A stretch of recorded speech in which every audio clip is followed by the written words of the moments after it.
Book Beat. I'm Ed Gilbreth, editor of UrbanFaith.com, and today I have the privilege of speaking to Miss Michelle McKinney Hammond. She's an author, a speaker, TV show host, singer extraordinaire. She does it all, and she's the founder and president of Heartwing Ministries, and the author of this book, one of her latest, more recent ones, Single-Minded Devotion. Reflections for the Single Journey. Michelle, thank you for being on Urban Faith. Thank you. Can you talk to us a little bit about your ministry? You have just an incredible ministry speaking to women and especially Christian singles. What led you to embrace that calling and especially to write books like Single-Minded Devotion? Well, because I was a very unhappy single at the beginning of my career, I should say. As a newly saved woman, I was like, okay, I've got to reposition myself, how I approach relationships. And so my mind really had to be renewed about relationships. And I found myself just caught between two worlds, basically, and feeling the complaints of a lot of my single friends. And as time wore on and I really got tired of being unhappy about the whole thing, I decided to just flip the script on my life and find how to be victorious and happy where I was.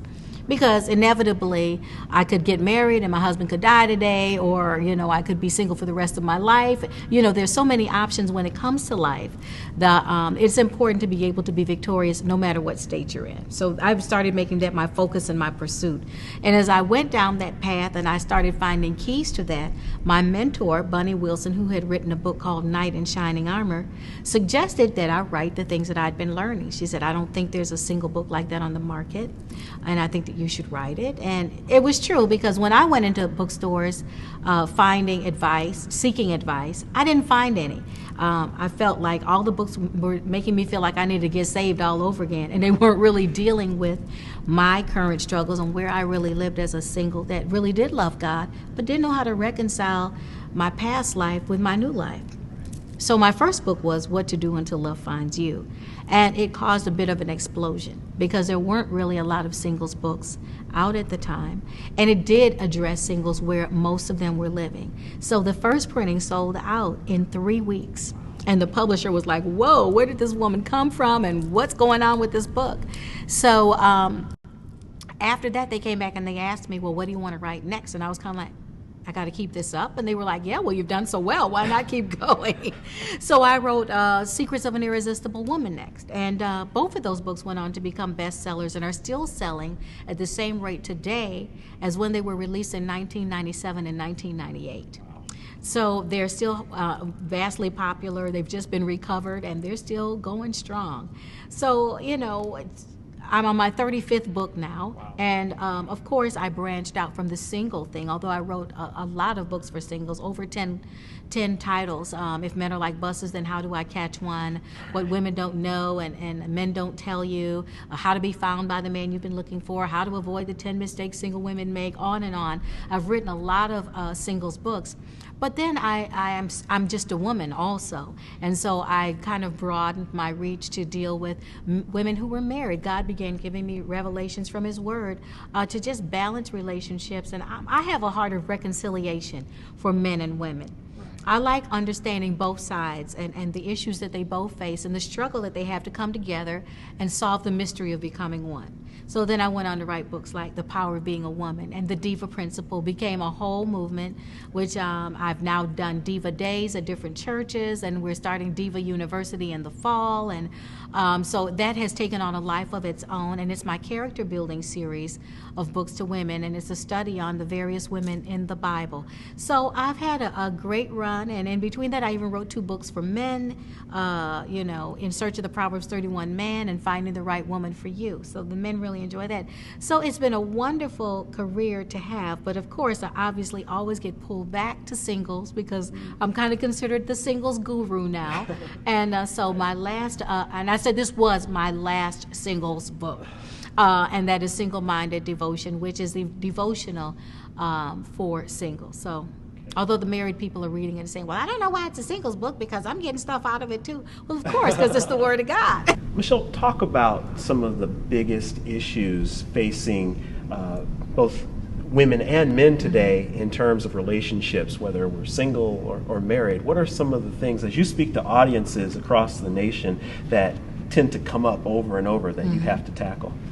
Well, I think that for the most part, everyone wants to feel the same thing, but they don't know how to get it. So we kind of get into a jostling match as opposed to really studying this person that we want what we want from and finding out how to extract that in a way that's less painful. I think that we spend a lot of time having power struggles instead of surrendering to one another and reaping the fruit of what that surrender gives us. Because if nobody's fighting, it leaves a lot of room for love. And so just really helping people bridge the gap. I think that we all want the other person in our life to be exactly like we are and to think exactly like we think, and that is never the case.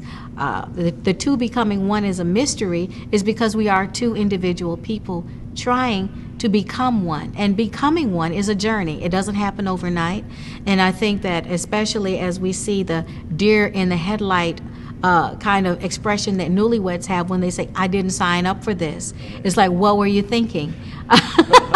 You were romanticizing what marriage was all about, and you were expecting this person to sweep into your life and complete you, and now you're finding out that they have needs too. They have areas of brokenness. So really getting to the place of understanding your own needs, then the needs of the person that you want to invest your life into. Hopefully, it's not an extrapolation. It's really an investment that you're making, and you get a return for the investment. And I think that dealing with basic relational issues. No one teaches us how to do relationships. No one. We train for every other career in life except marriage, except having relationships. And relational living is your first career with God, with yourself, and with others. Relational living is your first career.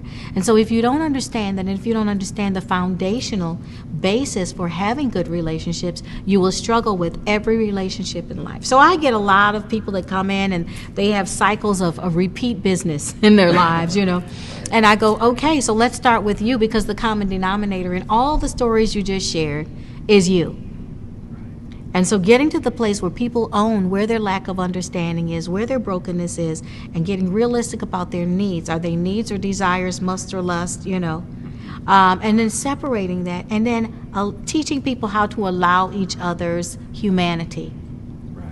I was just reading something in My Utmost for His Highest in one of the devotionals that was just stunning to me, and I read that book every year, but I did not remember this. Perhaps it's what I needed for the day. But he was talking about counting on the sin of man, that we sin, and he said Jesus expected humans to sin, but he never became cynical, and that's powerful. Because I think that we walk in this place where we keep expecting other people to do the right thing, or expecting them to know better and do better, and they don't. And we spend so much time writhing in our own disappointment as opposed to expecting that humanity and living offensively. How am I going to deal with those frailties? Not become cynical, not become judgmental, but be able to balance where this person really is with the potential of where we're going together. Could you help us to figure out how to address and interact with some of the negative messages that popular culture and that the media sends to us about relationships and dating and things today? I'm thinking whether it be in our music or on television, BET. How do you speak to folks, just providing practical advice for sort of navigating a lot of the mess that's out there? Well, we should never compromise with what people around us are telling us to do. How does that feel? How does that sit in your spirit? Never argue with your spirit, because that's where God gives us our instructions, And I find that a lot of people, when they hear things over and over again, they become just as desensitized, and they begin to buy into the lie in increments. So my whole thing is, what are you watching? What are you setting before your eyes? Job said, I will set no evil thing before my eyes. It's interesting. I was just having a conversation with someone else who said that they now have chosen what they watch on television, what they listen to, in light of the commandments. Wow. And I thought that was really powerful. Is this person lying? Then I don't need to watch that, because if I keep watching it, to me, a lie is going to become acceptable. Is this person stealing? Is this person in adultery? Whatever it is, if it violates a command of God, I don't need to celebrate that by watching it and considering it entertainment. God is not entertained by it. And the more I entertain it, it becomes a part of me. Entertain leads to entwinement in a sense. And so we have to decide what our standard is and stick to it. And like Elijah realized as God spoke to him in the mountain, you're not the only one. I've reserved 7,000 others that believe the same way you do and are living their life the same way. Because I think what happens is the enemy tries to isolate us and make us feel odd. Well, we are called to be a peculiar people, so we are supposed to be just a little different. Now, the world celebrates peculiarity, but for some reason in the church we don't. We see it as a negative. The weirder they are and the more left they are, the world says, wow, that person's cool, that person's fresh, that person is innovative. But when it happens in the church and we decide we're not going with the flow of the world, we almost say that with an embarrassment. Well, how about making the way we live and what God has said cool and fresh and innovative and on the edge? I mean, I like being controversial. Controversy it stirs up good attention and bad, but it also levels the ground for good conversation. So I think that first of all, you've got to decide, what do you believe and who are you? Who is God, and what does he mean to you in your life? He said, if you love me, you'll keep my commandments. My conversation begins and ends there. My love relationship with God prohibits me from doing things that grieve his heart. Not because he said I shouldn't do them, simply because I love him, because I'm past that. I've graduated from fear to faith to love, which is a much easier and more liberating place to live. So I think that the church at large really is not dwelling on relationship the way it should be, because I think that relationship would solve a lot of our inner struggles that we have with the tug of the world. Those things would not be attractive to us because we'd be in love with something much more divine than that. Tell me, Michelle, what are some of the major missteps that the church makes today when it comes to teaching about relationships and singleness? Probably the biggest misstep is they don't really say a lot. It's interesting that most churches don't have really a support system for singles. I think that it's becoming something that major players pay attention to, but widespread, there's not. I mean, when I started doing singles books, there was no single ministry, so to speak. So when I hit the speaking trail, it was general women's ministry, and single women were coming there in the drove saying, at last, there's a speaker who's single, who's talking about single stuff. Well, I wasn't really talking about single stuff because I was speaking to a mixed audience. So I had to learn how to craft my message to reach both sides. And so I spent a lot of time talking to both sides of the equation. I think what happens then is that we develop these little single ministries that become like little meat markets that the guys don't want to show up for because they feel like they're the prey being hunted. And so then the women get together and they're depressed because there are no men. And so they discuss that and their faith just plummets, And so I think that the missteps is we've got to figure out what singles ministry needs to look like, or if it even should be cordoned off, or does it become a life purpose group or something where you're giving people things to do and meaningful reasons for coming together besides talking about being single. Most singles are sick of talking about being single. I mean, they know everything about it already. You can't tell them anything new unless I hope that I'm a refreshing shot in the arm for them, because I refuse to join their pity parties. I'm still single. I'm very happy and content with my life, probably a little too much. I've probably erred to the edge of selfishness at this point, if I confess something. All right. But I think that there has to be a new approach to dealing with singles and helping them find the joy, the fulfillment, without pointing the single finger. There is life beyond being married, and there is life beyond being single. There is the life that God has called you to live, period, no matter what state you're in. And let's get to the core of what that is and how we make that work for us on a day-to-day basis. And then, how do we engage men? Because in America, a lot of churches we have a very small amount of men. Depending, because now the church I go to is filled with men. I mean, gorgeous guys. If all my girlfriends come and their heads fall off, you know, whoa, look at that one, you know. People are gonna want to know where this church is now. Right. Put it up on the screen. But I'm proud to say that it is an example to me of what a healthy church looks like. That doesn't mean that, you know, everything is perfect there as well, and there are still singles there moaning about being single too. But what I'm saying is just as far as the balance of the sexes within a church, that is very evident there. The other place where I see tons of men are African churches. You know, the macho guys go to church in Africa, you know, and here too. And so I want to know what that dynamic is that makes it safe for the man to come to church. And I believe it's because their masculinity is celebrated, and they are encouraged to embrace God in a masculine way.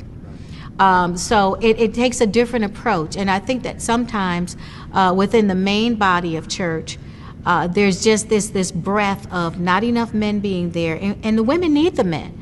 They are a support system for women. Whether they want to be strong women or not, we like to see men and we like to see strong men. So I think finding that balance of bringing people into a situation where they want to be there, they want to be engaged because something interesting is going on.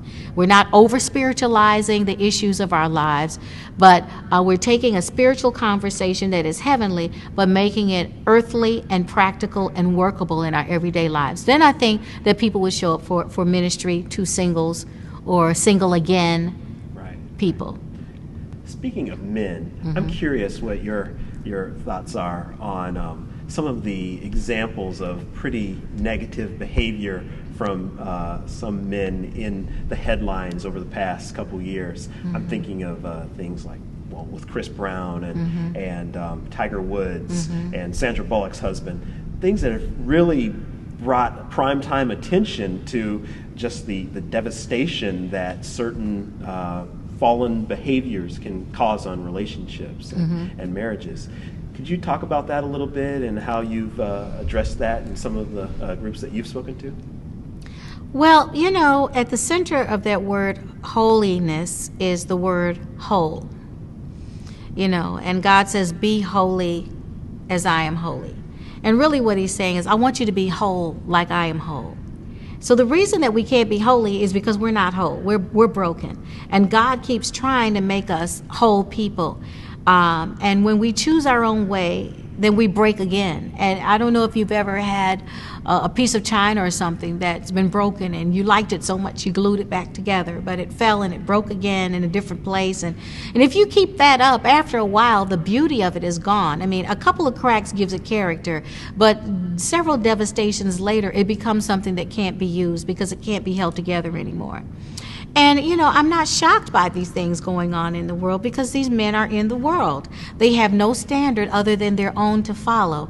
And so in moments of desperation, moments of brokenness, the only thing they can do is be unholy and make bad choices. It amazes me how we rail and rant and carry on about it, you know, because why are we surprised at this point in time? It's happened over and over again, and the difference between them and several other men is that they just got caught. They were in high-profile situations, and they need to go home and deal with their homes and deal with their brokenness. I think that when we celebrate it, because it ends up being a celebration. We talk about it so much it becomes a celebration. You know, we go tisk, tisk, tisk on one hand. The rest of the world laughs and goes, well, what's the big deal? That's what men do. Well, no, it's not what all men do. But if that becomes the focus, then the men who are trying to live faithfully go, well, if everybody's doing it, why am I fighting this? Because the bottom line is we're all tempted to do what they did. We just make a different choice, male or female. Women have affairs as well. You know, and so depending on the standard that we hold in society, we tend to approach these things, and it becomes the hot news of the day until there's something else to talk about. So at the end of the day, I think that we really have to step back and go, wait a minute, what is the core reason here with all of these men is their brokenness, and we need to address that and not be so harsh, because we all have our moments, and it's just a choice we make in the moment. such good advice for us today. Thank you. Thank you, Michelle McKinney Hammond, author of Single-Minded Devotion and countless other excellent books. Thank you for being on Urban Faith today.